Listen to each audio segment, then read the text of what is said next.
Data show decriminalization of marijuana leads to an increase in unintended negative consequences, such as increased marijuana use by youth, adults, and senior citizens. As per an earlier question, the 2015 data from the National Survey on Drug Use and Health demonstrated that states with recreational use, all of which began with decriminalization, have higher youth use rates. Virginia youth and their rates of marijuana use are 8th lowest on this whole scale, with Colorado, Arkansas, Oregon, Washington State, and Washington, D.C. Those, of course, with recreational use are at the top tiers. One reason for increased use is the misperception of marijuana being safer, which is perpetuated by these social codes of decriminalization. Other unintended consequences are increased crime, decreased educational achievement, increased mental health issues, increased positive drug screens at work, contraindications with medication, and an increase in traffic crashes. States that have eased marijuana laws in one form or another have been experiencing the emergence of big marijuana companies and in terms of lobbying, marketing, and exploitation similar to big pharmaceutical, big alcohol, and big tobacco companies. So we hope that the Crime Commission will work with us in keeping Virginia safer and drug-free, prioritizing the welfare of all Virginians. By locking them up. That's it. Drug-free Thank you now? very much. Thank you very much. Thank you and the coalition for being with us. You know that you lived in a drug-free I state. believe that completes the group number 2. If group number 3 would please join us, that would be very nice.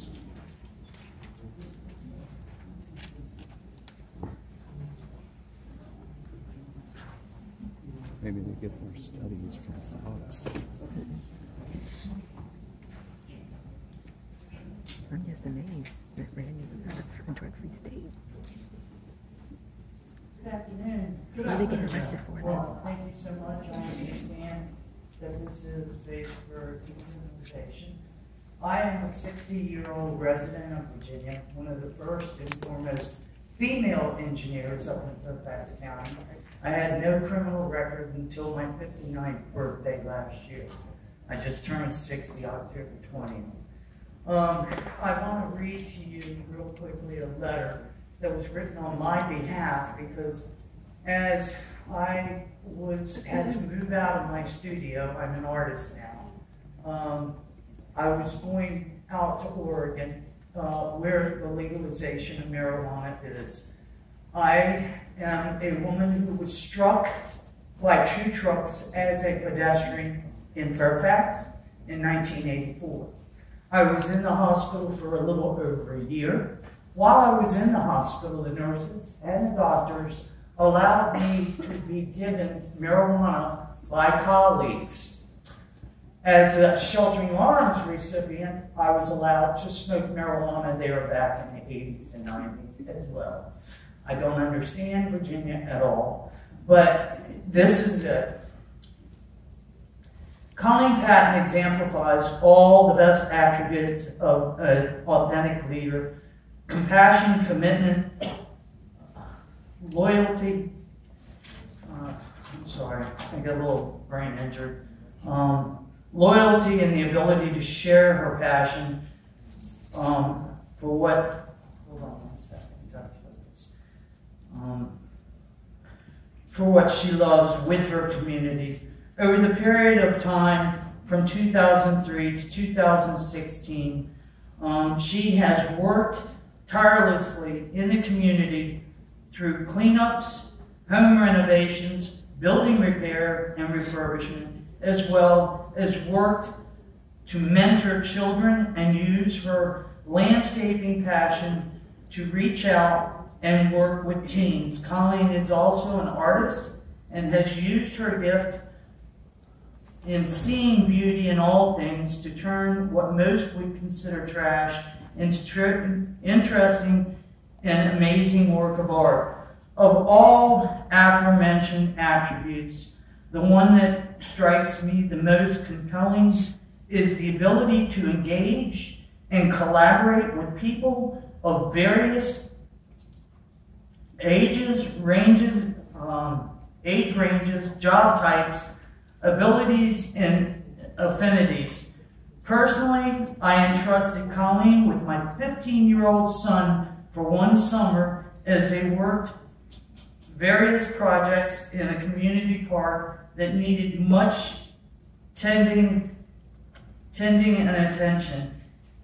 He walked away with a great sense of history of the community in which they toiled, confidence in his physical strength and stamina for the hard work, and a lasting and meaningful relationship with an individual who would do anything in the world for him. He is a better person for having met and worked with me. Ma'am, I appreciate your letter. Okay, the reason why I read that is, I know, in short, I was given a ticket. I was taking a nap in my car. A knock on the window. I was taking a nap in my car in a private lot, McDonald's. Given a ticket. 5 months later, I'm taken into court. I don't have a criminal record. My 59th birthday, somebody gave me a bowl of marijuana. Not the bowl, just a bowl. I went to court. The court-appointed attorney, which taxpayers, by the way, are responsible for, told me, Colleen, you want to go west, so the quickest thing to do is plead guilty. I pled guilty, thinking all I'd have to do is go out front and pay the fine.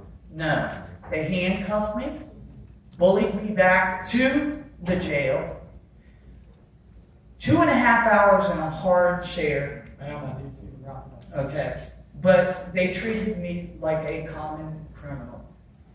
When this state can approve 151 proof liquor, but yet cannot decriminalize marijuana, this state has got its head still too far in the sand. Please work this out. Thank you. Please work it out. Thank you very much for sharing your testimony with us. Thank you. Appreciate it. Good afternoon, sir.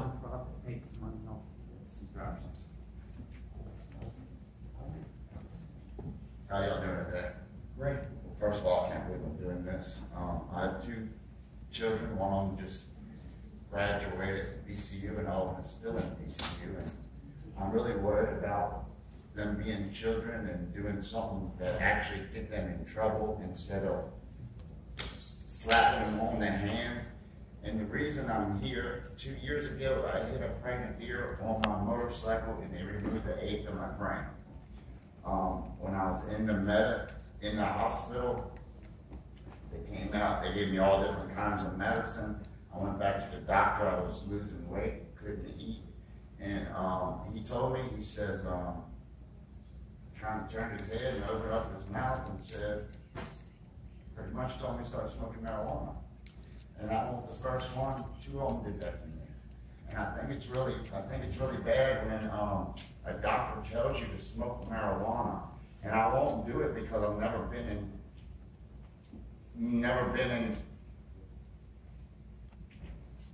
in trouble in my whole life. So I don't want to smoke marijuana and get in trouble, but if I smoke marijuana and it calms me down, it makes me a different person. I did smoke it a little bit when I got out of the hospital. I'm not gonna lie to you, and I quit. And it changed me. But when I realized what it does to you when you go to jail, it's not worth smoking. And that's all I have to say. Thank you. Thanks for being with us, sir. Yes, sir. Good afternoon, distinguished commission. My name is Frederick C. Cassidy, retired veteran of the United States Air Force with 30-some years of service. After retiring, I went to work for Fairfax County Public School Systems, and I got to observe firsthand some of the unintended consequences of drug laws. I had several students who had to leave class one period during certain periods to go meet with parole officers. because they had been arrested for possession. I also happen to know that the school that my children went to, Woodson High School, has had a number of suicides. And although I applaud all the ladies here for the organizations that are fighting against this decriminalization issue, I would say that there are unintended consequences where children who get charged end up doing stupid things like killing themselves. And I think it's unconscionable for us to have laws that are so strict and so unforgiving that a child would go out and kill themselves because they've been arrested for possession of marijuana. That's all I've got to say. Thank you. Thanks for being here.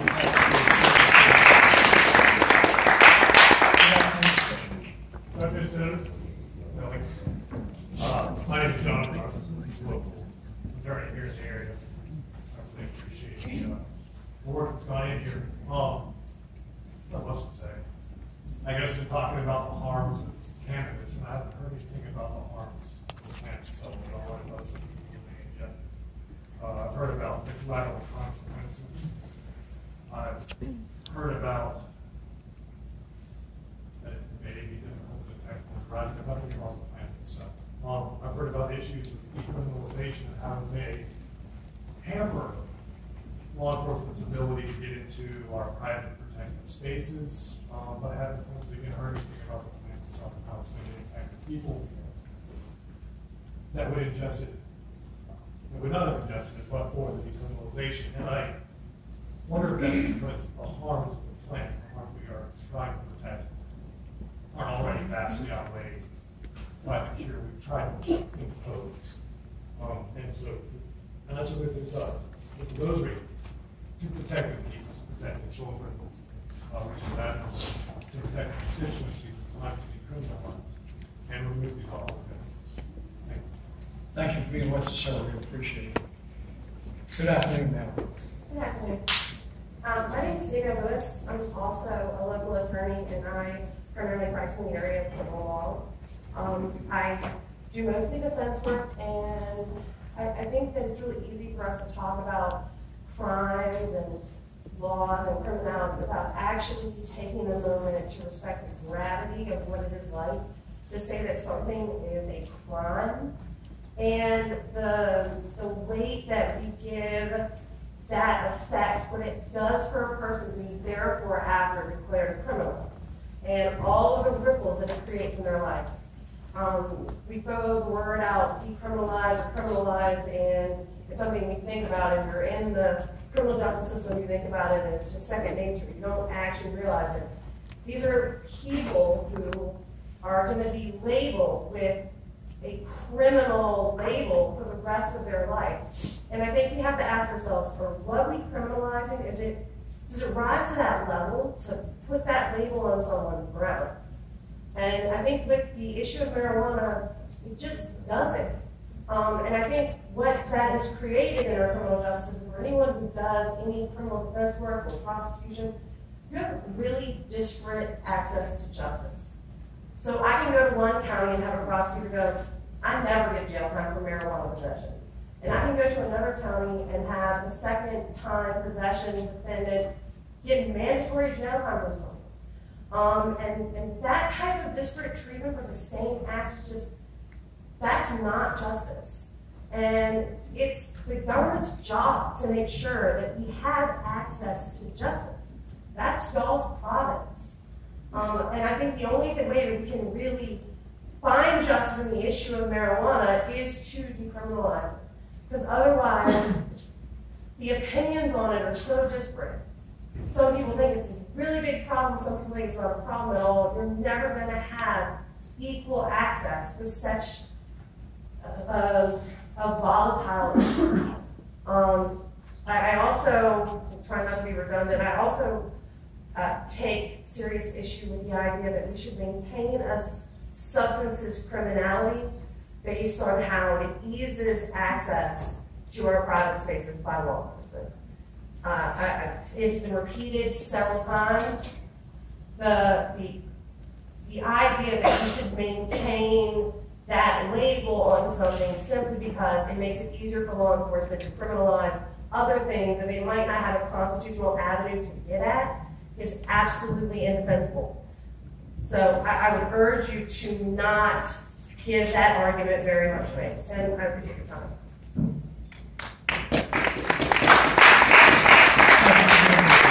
Good afternoon, sir. Good afternoon. My name is Eric Paul. For the last 13 years, I've been the clinician for the Chesterfield Juvenile Drug Court. I also smoked marijuana back in the 80s, and so I do know what it felt like back in the 80s, and I will tell you it is not the same drug today by any stretch of what I smoked back in the 80s. That no one tell you that it is, and believe that for a second. Not even close.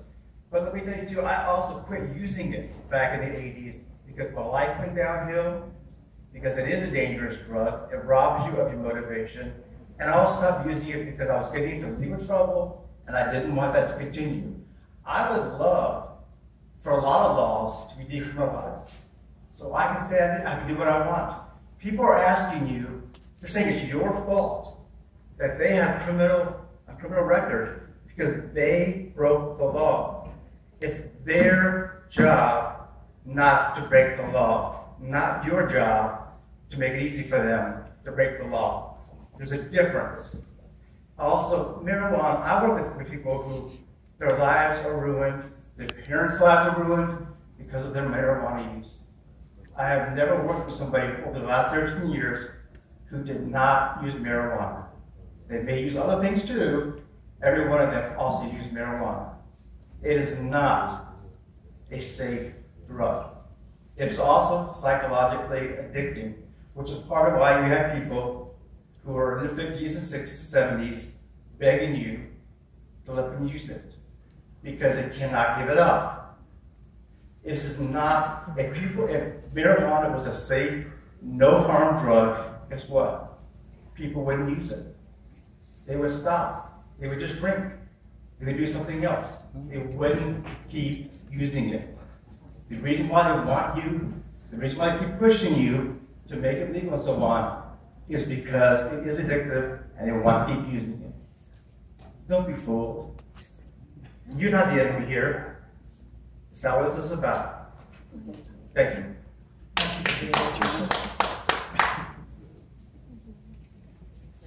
Good afternoon. How are you doing? What a today? wackadoo. Good afternoon, members of the commission. My name is Kevin Carroll. I'm the president of Fraternal Police of Virginia. I'm glad to be here.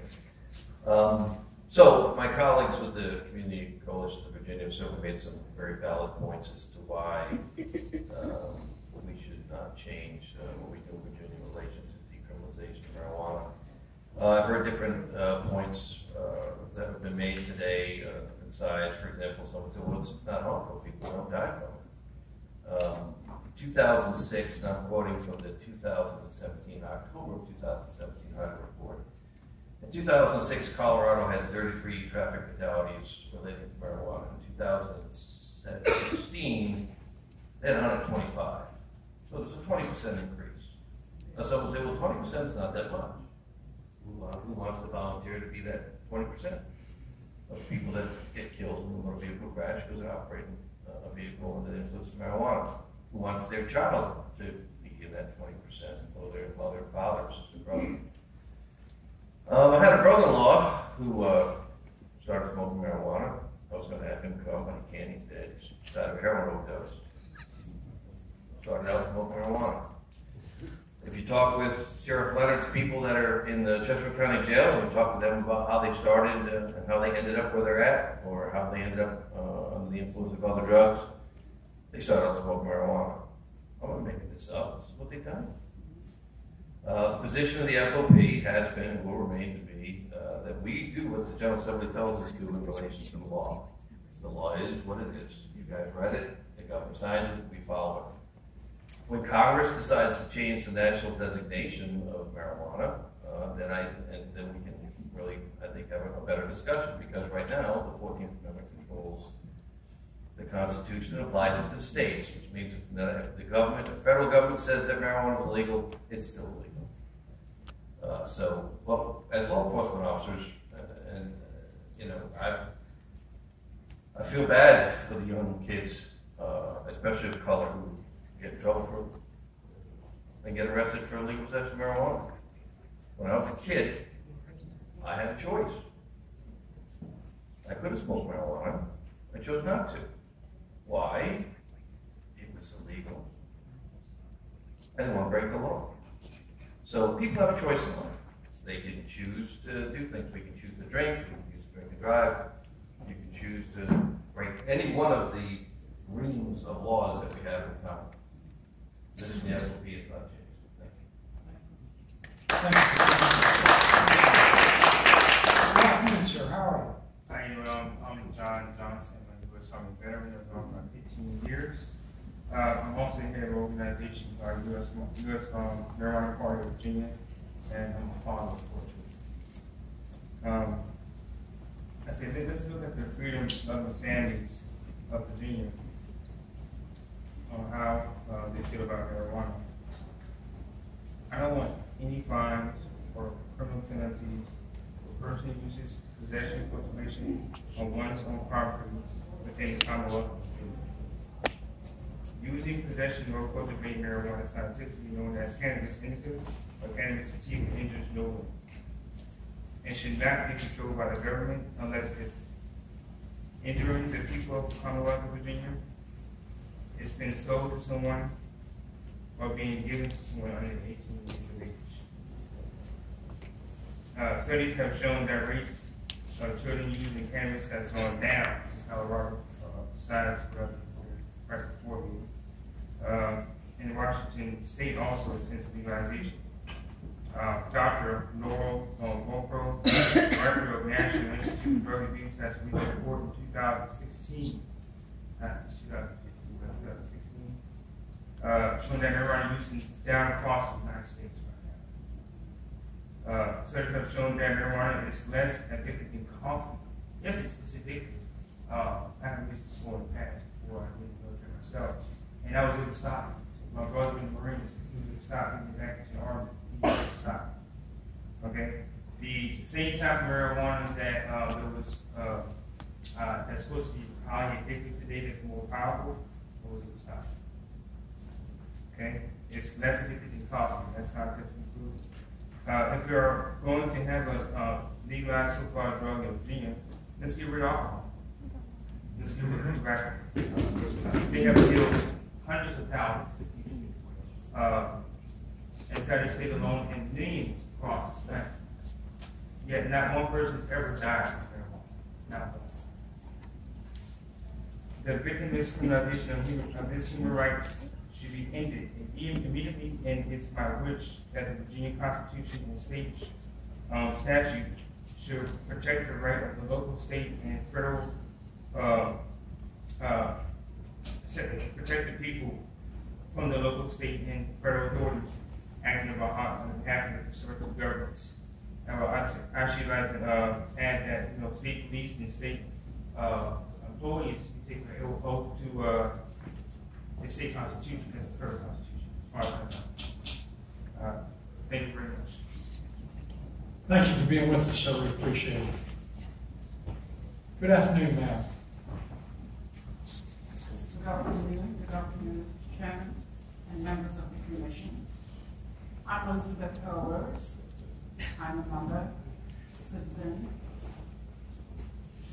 a transplant from the United Kingdom, and I live in Michigan. I think here we are talking about two things. To my mind, they're slightly different. One is called the decriminalization of marijuana. And then I thought we were also talking about the decriminalization of the penalties for a criminal drug, which is marijuana. Is that right? Well, anyway, I believe marijuana is a criminal drug. If a person possesses a small amount of marijuana, he or she still is breaking the law.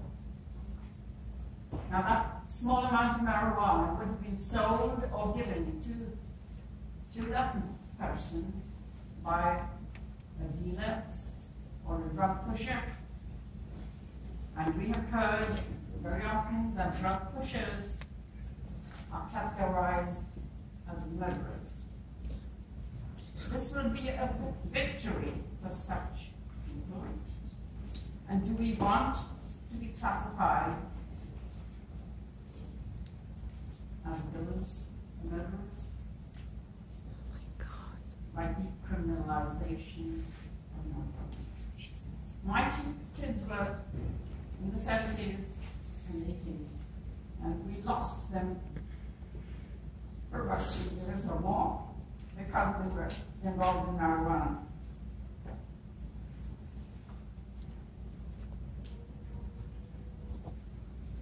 They lost all motivation. The studies went down, their grades went down, they were lost, they were staying up nights. It was hell on earth for my husband and I. My husband took up research on marijuana at that time, and I think have to talk about this. This is from the American Lung Association, and it talks about extensive research that they did. Also, we were talking, and many people have talked about the effects. If you don't mind, I will talk a little bit about the effects, because my husband was showing slides about the effects of marijuana on the brain, in the lungs. The synaptic cleft in the brain was widened by 25%. So, Dr. Gabriel Nehas said, he wrote, debilitating, marijuana is debilitating to the mind and the body. Drug pushers are murderers, and we will be among the murderers if we decriminalize marijuana. Do you mind if I read you, Ms. Gilda? We would very much appreciate receiving that, and I regret to tell you that your time is up. But we will look at what you have left us, and thank you for being here. Can I read this with you?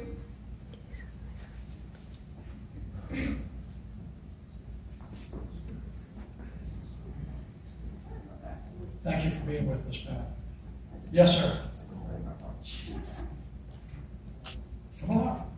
Don't be bashful. Oh, I'm plenty bad. How y'all doing? We're doing beach. Good, me too. First off, I'm here on behalf of the quiet majority, we'll go ahead and call it. Thank you all so much for opening the floor to this discussion today. Today we're not here to talk about medical usage of marijuana or legalization. What we first need to conceptualize here is the reality of where the current law pigeonholes any and all users for whatever their reason for use is in Virginia. A couple of stories. I was 21 years old and had just gotten a highly invasive shoulder surgery. The good doctors prescribed me high-powered painkillers, opioids, the same family as heroin, to manage the pain. After 3 days, I rejected them and instead consumed cannabis and took ibuprofen. It worked exceptionally well. My pain was managed, and I didn't expose myself to dangerous opioids. Now I'm here. I'm not fighting for medical, but under the current law, I was a criminal lawbreaker.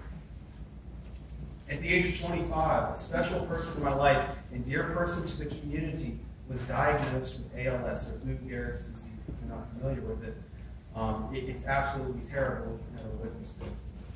One of the few things that relieved this person's extreme suffering was marijuana. And under the current law, that person too was a criminal lawbreaker. Currently, under the radar in this state, there are children and adults with epileptic seizures, which CBD oils and marijuana have proven time and time again to stop. Parents who have tried everything else found cannabis would have been a great starting place. Before this year, they too would have been the worst kind of criminals. For information, check out CNN's Dr. Gupta's special on Charlotte's Web and try not to cry. I hope it's not your loved one labeled as a criminal lawbreaker for using what works for them. Again, not a medical argument here, just presenting the facts that these people are often considered criminals under Virginia law. Now for the fun part. sitting in the park, looking at the birds, or enjoying music. Ain't nobody getting hurt. I was at a music festival. Somebody passed me a joint, and I hit it while holding my beer. I was a criminal. At a music event with tens of thousands of people, it's almost guaranteed that the great majority of them would be smoking marijuana. If this were such a criminal danger, we would expect to see a massive number of fights, but this seems to never happen. It seems that people would be dropping dead from this stuff, marijuana. Yet the total deaths from marijuana overdoses are zero. I repeat, 0 deaths from marijuana. But at a bar with a bunch of people drinking, there are fights on more than a slim occasion, and additionally, an individual drinkman who can drink themselves to death. Now, I'm not here for more prohibition. I'm here for less and the reversal of archaic laws. So let's cut through the malarkey. This is a free nation. I'm not asking for high-grade poison. Let's drop the stigma. We are not criminals. These laws make us criminals, and that is unjust. Together, we can make this right. The tides have shifted. Let's do this. And down the line in the future, after we get decriminalization done, there's going to be so much money available to the state once we legalize it. But first, please do what's right for the people of this great Commonwealth. Decriminalize marijuana and make it so that we are no longer criminals in this great state. Thank you very much for being with us, sir. We appreciate your comments. Thank you for having me here. My name is Duke Dunn. I'm here representing, I was in the Navy, a 2nd and 6th Fleet flagship, commandship, ambassador of America for a few years with the Navy. And then I got in business and doing my photography in DC. And I started my own organization called the SOS, on the Navy, International Distress Group, save our ship, or made it help. And I started the SOS PAC. The PAC, I made the SOS Saving Our Society. The PAC is like a new law, new deal, because that's what we people need. And I kind of, with my SOS PAC, network nationally and internationally for the people. And because this is an unjust law that brings hardships on us grandparents, on our kids as well. When they get busted and get this criminal record, they can't get to the job, they can't get to the job to drive, or they might have a mess up with school or whatever. And I actually personally am playing in Poppy. I was daddy daycare. My grandchild was baby daddy got locked up on a Pentagon federal case. And then due to the system of your ASAP program that everybody gets hit with, it's set up that the kids, it's easy to fail. One, he got caught driving without, he went and drive, and he tried out on a compact. So actually, my grandchild don't have her daddy now. I'm Papa. And so it really hurts families. And the DARE program, I heard people talk about the gateway. They dropped their program, they dropped the gateway. Marijuana is not a gateway. The opiates is a gateway to a lot of different drugs. The people that do them, actually, I know a lady friend of mine, she's not here with us now, because she had the ASAP program, had a 2-year-old that gets marijuana. That's 1 mile. And by the way, I've been smoking for 45 years. I don't do a lot. I don't do it all. But I like it. You know what it works on? You know how endorphins work? They help you basically fight stress. And the body runs on cannabinoids, active cannabinoids, and so the true name of marijuana is cannabis. It was on the shelves from 1840 until 1940 as cannabis extract. And it's in the books back with the Chinese as medicine over 5,000 years ago. And they don't use it. They're finding it in tombs that they use it for medicine. It helps cure cancer. It's actually proven. I was with DC. I helped legalize it there as well. And, my veterans with PTSDs, they were committed to use it. Then they wouldn't be committing suicide. They wouldn't do the opiates. The lady I was talking about, she didn't do the ASAP program. She got doing the opiates. They couldn't get them. She went to heroin. It was laced, I think, with fentanyl. I was trying to call her, but she didn't answer. And I thought, well, young women don't take that, so I checked it off. Anyway, it's just unjust law, and we the people are coming together, and we're holding their representatives accountable with OpenSecrets.org. And we feel that anybody that's not for hemp or cannabis at this point, with the knowledge and science that's there, Big Pharma, we know how they're fighting it to the nail. That's a big income. This is Mother Nature's natural healing cannabis plants without legal side effects. The side effects I've heard of you get the munchies, or you get maybe laugh a little bit, or you talk a little too much. You might forget something. But as Benjamin Franklin said, I mean, you don't know everything. I can look it up. Well, thank you very much for sharing your comments with us. And thank you for your service to our country. No problem. That completes all of the groups that we had that were so kind.